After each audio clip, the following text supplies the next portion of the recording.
Hi dears, welcome back our channel. നമ്മൾ ഇന്നൊരു കാഫ്താൻ top ലൈനിങ്ങോട് കൂടി കട്ട് ചെയ്ത് സ്റ്റിച്ച് ചെയ്യുന്ന മോഡലാണ് കാണിക്കുന്നത്. അപ്പം നമ്മുടെ മെയിൻ ഫാബ്രിക് നമ്മൾ 2 മീറ്ററാണ് എടുത്തിരിക്കുന്നത്. നമുക്ക് പൊക്ക കൂടുതലുള്ള ആൾക്കാരാണെങ്കിൽ 2.5 എടുത്തോണം. അതുപോലെ തന്നെ ലൈനിങ് നമ്മൾ 2 മീറ്ററാണ് എടുത്തിരിക്കുന്നത്. ലൈനിങ് നമ്മളൊരു ക്രേപ്പിൻ്റെ ക്ലോത്താണ് എടുത്തിരിക്കുന്നത്. അപ്പോൾ ഇതിൻ്റെ മെയിൻ ക്ലോത്ത് ഒരു സെമി സിൽക്ക് മോഡലാണ് എടുത്തിരിക്കുന്നത്. കറക്റ്റ് എനിക്ക് ഏത് മോഡലാണെന്ന് അറിയില്ല. അപ്പോൾ ഒഴുകി കിടക്കുന്ന ഏത് മോഡലിലും നമുക്കിത് കട്ട് ചെയ്ത് സ്റ്റിച്ച് ചെയ്യാവേ. അപ്പം നമുക്കിതിൻ്റെ ലെങ്ത് എത്രയാണെന്ന് നോക്കാം. നമ്മളിതാ ഇതുപോലെ രണ്ടായിട്ട് ഫോൾഡ് ചെയ്തിട്ടതിന് ശേഷമാണ് ഇതുപോലെ നമ്മൾ മെഷർ ചെയ്യുന്നത്. അപ്പം നമുക്കിതാ ഇത് കണ്ടോ, 2 മീറ്റർ ഇതാ നമ്മൾ രണ്ടായിട്ട് ഫോൾഡ് ചെയ്ത് 2 മീറ്ററാണ് അപ്പം നമ്മളുടെ ക്ലോത്ത് നമ്മളുടെ ലെങ്ത് എടുത്തിരിക്കുന്നത്. ഇനി വിഡ്ത്ത് നമുക്ക് അളക്കാം. ഇതുപോലെ തന്നെ നമ്മൾ വിഡ്ത്ത് അളക്കുകയാണ് ചെയ്യുന്നത്. വിഡ്ത്ത് നമുക്ക് 1 മീറ്റർ മിച്ചമുണ്ട്. അതായത് കറക്റ്റായിട്ട് പറയുകയാണെങ്കിൽ സെൻറ്റിമീറ്ററിൽ 112 സെൻറ്റിമീറ്ററും ഇഞ്ചിൽ പറയുകയാണെങ്കിൽ ഒരു 44 ഇഞ്ചോളം ഉണ്ട്. അപ്പോൾ ഈ 44 ഇഞ്ച് ഫുൾ നമ്മൾ വിഡ്ത്ത് എടുക്കുകയാണ് ചെയ്യുന്നത്. അതുകൊണ്ടാണ് ഇത് നമ്മൾ മെഷർ അളന്ന് കാണിക്കുന്നത്. ഇനി നമ്മളിത് കട്ട് ചെയ്യുമ്പോൾ എങ്ങനെയാണെന്ന് നോക്കാം. നമ്മൾ ലൈനിങ് ക്ലോത്ത് എടുത്ത് ലൈനിങ് പീസ് മാത്രമാണ് ഇതുപോലെ 4ആയിട്ട് ഫോൾഡ് ചെയ്തിടുകയാണ്. സാധാരണ നമ്മൾ എത്രയാണോ നമ്മളുടെ ബോഡി മെഷർമെൻറ്റിൽ നിന്ന് അളന്ന് എടുക്കുന്നത് അതുപോലെ കട്ട് ചെയ്യാൻ വേണ്ടിയാണ് ഇങ്ങനെ 4ആയിട്ട് ഫോൾഡ് ചെയ്തിട്ടിരിക്കുന്നത്. ഇനി നമ്മളുടെ ലെങ്ത് നമ്മളൊരു 35 ഇഞ്ച് ലെങ്താണ് എടുക്കുന്നത്. നമുക്ക് എത്രയാണോ ലെങ്ത് വേണ്ടത് ആ ലെങ്തിൽ നിന്ന് ഒരു 5 ഇഞ്ച് കുറച്ചാണ് നമ്മൾ ലൈനിങ് ക്ലോത്തിന് കട്ട് ചെയ്യേണ്ടത്. അപ്പം നമ്മൾക്ക് 40 ഇഞ്ചാണ് ലെങ്ത് എടുക്കേണ്ടത്. അതുകൊണ്ട് തന്നെ അതിൽ നിന്ന് 5 ഇഞ്ച് കുറച്ച് ഒരു 35 ഇഞ്ചാണ് നമ്മളിത് ഇവിടെ ഇങ്ങനെ മാർക്ക് ചെയ്ത് വരച്ചു കൊടുക്കുന്നത്. ഇനി ക്ലോസ് ആയ സൈഡ് നമ്മുടെ സൈഡിലാണ്. അവിടെ നിന്ന് നമ്മൾ ഷോൾഡർ ഒരു 7 ഇഞ്ച് മാർക്ക് ചെയ്യുന്നു. അതുപോലെ തന്നെ ആം ഹോളും 7 ഇഞ്ചാണ് മാർക്ക് ചെയ്യുന്നത്. ഇനി നമ്മളുടെ ടോട്ടൽ ചെസ്റ്റിനെ 4 കൊണ്ട് ഡിവൈഡ് ചെയ്യുക. എന്നിട്ട് 2 ഇഞ്ച് സീം അലവൻസും കൊടുക്കുക. ഇനി നമ്മൾ ഷോൾഡർ പോയിന്റിൽ നിന്ന് ഒരു 15 ഇഞ്ച് മാർക്ക് ചെയ്യുക. ഇതാണ് നമ്മുടെ വേസ്റ്റിൻ്റെ ഭാഗം. നമ്മുടെ വേസ്റ്റിനെയും 4 കൊണ്ട് ഡിവൈഡ് ചെയ്യുക. എന്നിട്ട് ആ കിട്ടുന്നത് മാർക്ക് ചെയ്യുക. 2 ഇഞ്ച് സീം അലവൻസ് കൊടുക്കുക. ഇനി നമ്മൾ ഷോൾഡർ പോയിന്റിൽ നിന്ന് ഒരു 20 ഇഞ്ച് മാർക്ക് ചെയ്യുക. ആ ഭാഗവും നമ്മളുടെ ഹിപ്പിൻ്റെ ഭാഗമാണ്. ടോട്ടൽ ഹിപ്പ് അളവിനെ 4 കൊണ്ട് ഡിവൈഡ് ചെയ്യുക. 2 ഇഞ്ച് സീം അലവൻസ് കൊടുക്കുക. ഇനി നമ്മൾ ബോട്ടം ഭാഗമാണ്. ഹിപ്പിൻ്റെ അളവിൽ നിന്ന് നമ്മൾ ഒരു 3 ഇഞ്ച് കൂടെ കൂടുതൽ ബോട്ടത്തിന് കൊടുക്കണേ. അതിനുശേഷം ഇതുപോലെ 2 ഇഞ്ച് സീം അലവൻസും കൊടുക്കുക. അതിനുശേഷം ഈ ഭാഗം ഇതുപോലെ നമ്മളുടെ സ്റ്റിച്ചിങ് ഭാഗം വരും. അതുപോലെ സീം അലവൻസ് വഴിയാണ് കട്ട് ചെയ്യേണ്ടത്. ആ ഭാഗം നമ്മൾ ഇവിടെ ഓപ്പൺ അല്ല. അതുകൊണ്ട് തന്നെ ഇതുപോലെ നമുക്കുള്ള വിഡ്ത്ത് മൊത്തം എടുത്ത് ഇങ്ങനെ നമ്മൾ ഷേപ്പ് ചെയ്ത് കട്ട് ചെയ്തെടുക്കുകയാണ് ചെയ്യുന്നത്. ഇത് നമ്മുടെ ലൈനിങ് ആണ്. അപ്പോൾ ലൈനിങ്ങിൻ്റെ ഉൾഭാഗം നമ്മൾ സ്ലിറ്റ് ഒന്നും അല്ല. അതുകൊണ്ടാണ് കിട്ടുന്ന എത്ര വിഡ്ത്താണോ ആ വിഡ്ത്തിൽ നമ്മൾ ആ ഭാഗം അങ്ങ് എടുക്കുക. എന്നിട്ട് ആം ഹോളിൻ്റെ ഭാഗമൊക്കെ ഇതുപോലെ കട്ട് ചെയ്തെടുക്കുകയാണ് ചെയ്യേണ്ടത്. ഇനി നമുക്ക് മെയിൻ ഫാബ്രിക് എങ്ങനെയാണ് കട്ട് ചെയ്യുന്നതെന്ന് നോക്കാവേ. നമ്മളുടെ മെയിൻ ഫാബ്രിക്കിനെ ഇതുപോലെ 4ആയിട്ട് ഫോൾഡ് ചെയ്തിട്ടിരിക്കുകയാണ്. ഇതുപോലെയാണ് 4ആയിട്ട് ഫോൾഡ് ചെയ്തിരിക്കുന്നത്. ക്ലോസ് ആയ സൈഡ് നമ്മുടെ സൈഡിൽ വരുന്നത് പോലെയാണ് ഇട്ട് കൊടുത്തിരിക്കുന്നത്. ഇനി ഇതിൻ്റെ വിഡ്ത്ത് ഒന്ന് നോക്കാം. 22 ഇഞ്ചാണ് നമുക്ക് വിഡ്ത്ത് കിട്ടുന്നത്. ഈ ഫുൾ വിഡ്ത്ത് നമ്മൾ ഈ കഫ്താൻ എടുക്കുകയാണ് ചെയ്യുന്നത്.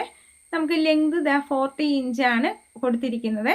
ഇനി നമ്മൾ ചെയ്യാൻ പോകുന്നത് നമ്മൾ ലൈനിങ് ക്ലോത്തിനെ ഇത് കണ്ടോ, ക്ലോസ് ആയ സൈഡുകൾ തമ്മിൽ ഒരുപോലെ വരുന്ന രീതിയിൽ മെയിൻ ഫാബ്രിക്കിൻ്റെ മുകളിലേക്ക് ഇതുപോലെ വെച്ച് കൊടുക്കുകയാണ് ചെയ്യുന്നത്. ഇത് 4ആയിട്ടാണ് നമ്മളുടെ മെയിൻ ഫാബ്രിക്കിനെ ഇട്ടിരിക്കുന്നത്. അത് പ്രത്യേകം ഓർത്തോണേ. ഇതുപോലെ നമ്മൾ വെച്ച് കറക്റ്റായിട്ട് വെച്ച് കൊടുത്തതിന് ശേഷം നെക്ക് നമ്മൾ മാർക്ക് ചെയ്യുകയാണ്. നമ്മളിപ്പോൾ ഒരു 3.5 ഇഞ്ചാണ് കൊടുത്തിരിക്കുന്നത്. 4 ഇഞ്ചോ 4.5 ഇഞ്ചോ വരെ നമുക്ക് എടുക്കാവേ വിഡ്ത്ത്. അതിനുശേഷം നമ്മൾ ഈ ലൈനിങ് ക്ലോത്തിൽ മാത്രം ഒരു 3/4 ഇഞ്ച് സ്ലാൻഡ് ലൈൻ കൊടുക്കാൻ വേണ്ടി മാർക്ക് ചെയ്യുകയാണ്. അതിനുശേഷം നമ്മളൊരു സ്ലാൻഡ് ലൈൻ ഇങ്ങനെ വരയ്ക്കുന്നു. ആ നെക്ക് വിഡ്ത്തിൽ നിന്ന് നമ്മളിപ്പോൾ മാർക്ക് ചെയ്തെടുത്തേക്ക്. അതിനുശേഷം നമുക്ക് നെക്കിൻ്റെ ലെങ്ത് നമുക്ക് ഒരു 3.5 ഇഞ്ച് തന്നെയാണ് നമ്മൾ എടുത്തിരിക്കുന്നത്. അത് 4 ഇഞ്ച് വരെ വേണമെങ്കിൽ നമുക്ക് എടുക്കാം. ഇനി നെക്ക് നമുക്ക് ഇഷ്ടമുള്ള മോഡൽ കട്ട് ചെയ്യുകയും ചെയ്യാവേ. അതിനുശേഷം നമ്മളിപ്പോൾ ഫ്രണ്ട് നെക്കാണ് ഇതുപോലെ നമ്മളൊരു ഷേപ്പ് കൊടുക്കുകയാണ്. ഇനി ബാക്ക് നെക്ക് നമ്മൾ ഇതേ തന്നെ മാർക്ക് ചെയ്യുകയാണ്. ഒരു 2.5 ഇഞ്ച് ലെങ്ത് വരുന്ന രീതിയിൽ മാർക്ക് ചെയ്ത് ബാക്ക് നെക്കാണ് നമ്മളിപ്പോൾ ഒരേ ഇതിൽ തന്നെ കാണിക്കുന്നതേ ഉള്ളൂ. ഇനി നമ്മൾ കട്ട് ചെയ്യുമ്പോൾ ശ്രദ്ധിക്കേണ്ട കാര്യം ലൈനിങ് ക്ലോത്ത് മാത്രം നമ്മളിങ്ങനെ മാറ്റിയതിന് ശേഷം ബാക്ക് നെക്ക് മാത്രമേ നമ്മൾ കട്ട് ചെയ്യാവുള്ളൂ. ഫ്രണ്ട് നെക്ക് ഈ സമയത്ത് കട്ട് ചെയ്യരുത്.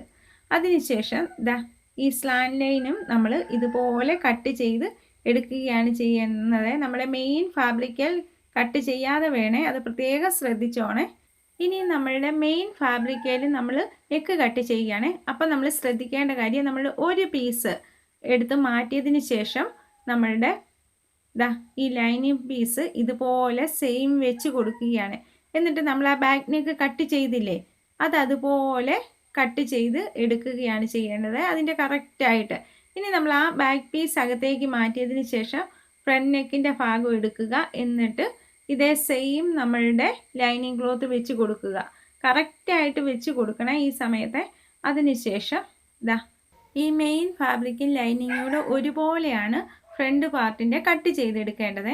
ഇപ്പം നമുക്ക് ബാക്ക് പോർഷനും ഫ്രണ്ട് പോർഷനും നല്ല നീറ്റായിട്ട് നെക്ക് പോർഷൻ ലഭിച്ചു. അതുപോലെ തന്നെ ലൈനിങ്ങും ഇതുപോലെ നല്ല ക്ലിയർ ആയിട്ട് നമുക്കിപ്പോൾ ലഭിച്ചിരിക്കുകയാണ്.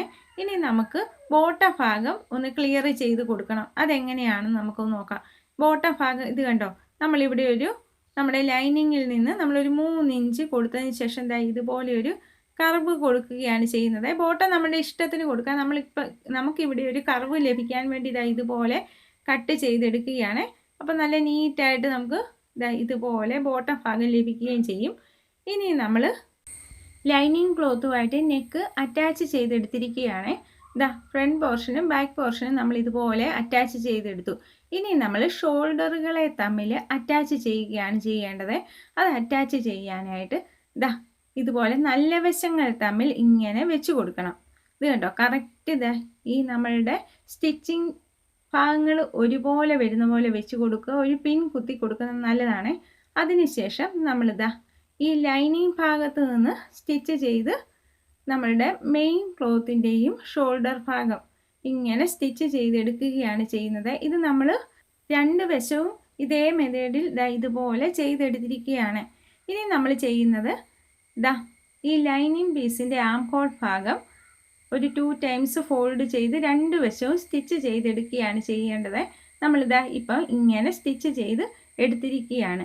ഇനി ലൈനിങ് ക്ലോത്തിനെ നമ്മൾ ക്ലോസ് ചെയ്ത് അതിൻ്റെ സൈഡ് സ്റ്റിച്ച് ചെയ്യുകയാണ് ചെയ്യേണ്ടത്. ഇങ്ങനെ വെച്ച് ലൈനിങ് ക്ലോത്തിൻ്റെ സൈഡ് മാത്രമേ നമ്മളിപ്പോൾ സ്റ്റിച്ച് ചെയ്തെടുക്കുന്നുള്ളേ. ഇതുപോലെ നല്ല നീറ്റായിട്ട് നമ്മളിപ്പം രണ്ട് സൈഡും സ്റ്റിച്ച് ചെയ്ത് ബോട്ടം ഭാഗവും 2 ടൈംസ് ഫോൾഡ് ചെയ്ത് സ്റ്റിച്ച് ചെയ്തെടുത്തിരിക്കുകയാണ്. ഇനി നമ്മൾ മെയിൻ ഫാബ്രിക് സ്റ്റിച്ച് ചെയ്യുന്നത് ആം ഹോളിൻ്റെ അവിടെ നിന്ന് ഇതുപോലെ നമ്മളുടെ അളവിനനുസരിച്ച് കറക്റ്റ് ഷേപ്പ് ചെയ്ത് നമ്മളിങ്ങനെ വരച്ചു കൊടുത്തിരിക്കുകയാണ്. രണ്ട് സൈഡും ഇതുപോലെ നമ്മൾ ബോട്ടം ഭാഗം വരെയും ഇതുപോലെ നമ്മൾ കറക്റ്റായിട്ട് നമ്മുടെ അളവിന് ഇങ്ങനെ നമ്മൾ വരച്ചു കൊടുത്തിരിക്കുകയാണ്. അതായത് നമ്മൾ താഴെ കൊടുത്തിരിക്കുന്ന ലൈനിങ് പീസിൻ്റെ അളവിനങ്ങ് മാർക്ക് ചെയ്ത് കൊടുത്താൽ മതി. ഇങ്ങനെ നമ്മൾ ആം ഹോളിൻ്റെ ആ വിട്ടതിന് ശേഷം ഇവിടെ മുതൽ ആ വരച്ചിടം മുതലേ നമ്മളിങ്ങനെ വരച്ചു കൊടുക്കുന്നുള്ളേ. അത് പ്രത്യേകം ശ്രദ്ധിച്ചോണേ. ഇങ്ങനെ മാർക്ക് ചെയ്തതിന് ശേഷം നമ്മളിനി ബോട്ടം ഭാഗം വരെയുമാണ് ചെയ്യേണ്ടത്. ഇങ്ങനെ ബോട്ടം ഭാഗം വരെയും നമ്മൾ ആ കറക്റ്റ് ലൈനിങ്ങിനൊപ്പിച്ച് നമ്മളിങ്ങനെ ഇപ്പം മാർക്ക് ചെയ്ത് കൊടുത്തിരിക്കുകയാണ്. ഇനി ബോട്ടം ഭാഗത്ത് നമ്മൾ ശ്രദ്ധിക്കേണ്ട ഒരു കാര്യം ഇത് കണ്ടോ, ബോട്ടം ഭാഗത്തു നിന്ന് നമ്മൾ മുകളിലേക്ക് ഒരു 9 ഇഞ്ചോ 10 ഇഞ്ചോ നമ്മളിത് ഇതുപോലെ മാർക്ക് ചെയ്യുക. ഈ ഭാഗം നമ്മൾ സ്റ്റിച്ച് ചെയ്യരുത്. ഈ മാർക്ക് ചെയ്യുന്നിടം വരെ മാത്രമേ സ്റ്റിച്ച് ചെയ്യാവുള്ളൂ. അതിനു വേണ്ടിയാണ് നമ്മളിങ്ങനെ ഇട്ട് കൊടുത്തിരിക്കുന്നത്. ഇപ്പോൾ നമ്മൾ ഈ മാർക്ക് ചെയ്ത ഭാഗത്തു നിന്ന് ഇങ്ങനെ സ്റ്റിച്ച് ചെയ്തെടുത്തിരിക്കുകയാണ്. വളരെ ഷേപ്പോട് കൂടിയുള്ള ഒരു കാഫ്താനാണ് നമുക്കിപ്പോൾ ഇങ്ങനെ സ്റ്റിച്ച് ചെയ്താൽ ലഭിക്കുന്നത്. അതുപോലെ തന്നെ ലൈനിങ് വെച്ചുള്ളതാണ്. ഇതുകൊണ്ട് നെക്കൊക്കെ നല്ല നീറ്റായിട്ട് നമുക്കിപ്പോൾ ലഭിച്ചിട്ടുണ്ട്. നമ്മൾ നന്നായിട്ടൊന്ന് അയൺ ചെയ്തുകൂടെ കൊടുക്കണേ. ഇത്രയും ക്ലോത്ത് ആയതുകൊണ്ടാണ് നമുക്കതിനകത്ത് ചുളുക്കം കൂടുതലായിട്ട് തോന്നിക്കുന്നത്. അതുപോലെ തന്നെ ഈ സൈഡൊക്കെ നല്ല നീറ്റായിട്ട് ലഭിച്ചിട്ടുണ്ട്. ഇനി ഇതിൻ്റെ സൈഡിലൊക്കെ നമുക്ക് ലേസ് വെച്ച് കൊടുക്കാം. അപ്പം നമുക്കിത് കുറച്ചുകൂടെ ബ്യൂട്ടിഫുള്ളായിട്ട് ലഭിക്കും. അതുപോലെ തന്നെ ഇതിൻ്റെ ബോട്ടം ഭാഗവും ഇത് കണ്ടോ, ഇവിടം വരെ നമ്മൾ സ്റ്റിച്ച് ചെയ്യാൻ പാടുള്ളൂ. ഇതിൻ്റെ ഇന്നർ സൈഡ് ഇങ്ങനെ നമുക്ക് ലഭിക്കുകയും ചെയ്യും. നമുക്കിതാ ഇതിൻ്റെ ഇന്നർ സൈഡ് ഒന്ന് കാണാം. ഇത് കണ്ടോ, ഇതുപോലെയാണ് ലൈനിങ് വളരെ സെപ്പറേറ്റ് ആയിട്ടാണ് നമുക്കിപ്പോൾ ലഭിച്ചിരിക്കുന്നത്. ലൈനിങ്ങോട് കൂടിയുള്ള വളരെ യൂസ്ഫുൾ ആയിട്ടുള്ള ഒരു കഫ്താനാണ് നമ്മളിപ്പം തയ്ച്ചിരിക്കുന്നത്. അപ്പം ഇത് ഏതൊരാൾക്കും അവനവൻ്റെ അളവിലേക്ക് കൺവേർട്ട് ചെയ്ത് സ്റ്റിച്ച് ചെയ്തെടുക്കാവുന്നതാണ്. അപ്പോൾ ഇത് വളരെ ഷേപ്പാണ്, നമ്മളുടെ ബോഡി ഷേപ്പിന് ഒത്ത് ഇത് കിട്ടുകയും ചെയ്യും. വളരെ ബ്യൂട്ടിഫുള്ളാണ്. പിന്നെ നമ്മളിപ്പോൾ ഇതിന് ലേസ് വർക്ക് ഇതുപോലെ വെച്ച് കൊടുത്തിട്ടുണ്ട്. അതുപോലെ തന്നെ നമുക്ക് എന്ത് വർക്കാണോ നമുക്ക് യൂസ്ഫുൾ ആയിട്ടുള്ള വർക്ക് ചെയ്ത് കൊടുക്കുക. ഈ വീഡിയോ യൂസ്ഫുൾ ആയെങ്കിൽ സപ്പോർട്ട് ചെയ്യുക, തുടർന്നും സപ്പോർട്ട് ചെയ്യുക, പിന്നെ ഷെയർ ചെയ്യുക. അതുപോലെ നമുക്കൊരു ത്രെഡ് ആൻഡ് ടച്ച് എന്ന് തന്നെ പറഞ്ഞൊരു ഇൻസ്റ്റയുണ്ട്, അതൊന്ന് ഫോളോ ചെയ്യുക. ഒരു ഫേസ്ബുക്ക് ഉണ്ട്, അതും ഫോളോ ചെയ്യുക. അപ്പം സപ്പോർട്ട് എപ്പോഴും ഉണ്ടായിരിക്കണം. Thank you for watching.